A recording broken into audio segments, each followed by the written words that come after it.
All right, we're given initial conditions. We can use an icebox to solve this problem. Initial change in concentration and concentrations at equilibrium. And we need to do this because in order to calculate the equilibrium constant or express the equilibrium constant expression, we need all our concentrations to be at equilibrium, not before or after. Concentrations of the products over the concentrations of the reactant. In this case, it's just 1 raised to the coefficient. All right, so in order to use this expression, we have to, it's only valid for concentrations at equilibrium. All right, so we have 5 moles of NOCl. That's initially, it's inferred, placed in an empty container. It's empty. This is the initial condition. So 5 moles.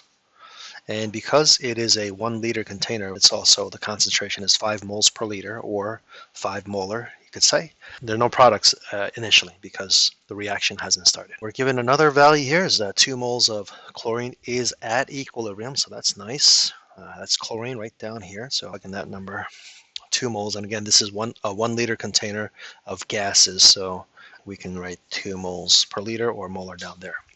We're going to use the coefficients here, the mole ratios, to figure out the ratios of the changes. The reactants are going to get used up, so I'm going to use the negative sign there, and it's going to get used up twice as fast as chlorine is going to be made. So I'll use a plus sign to emphasize that's going to be a positive value. It's being produced.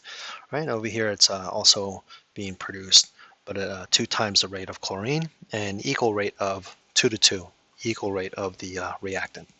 If we take the initial and we add it up to the change, then we get the concentration at equilibrium. Let's do that.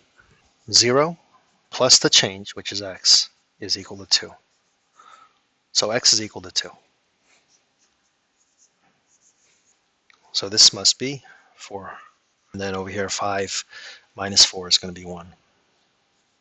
Now we have what we need, which are these concentrations at equilibrium. Now we can just plug and play. 4 squared Cl is 2 raised to the 1. You don't have to write that, and then that's all over 1. Right, so that's going to be 16 times 2, which is going to be 32. And that's our answer. Kc is 32.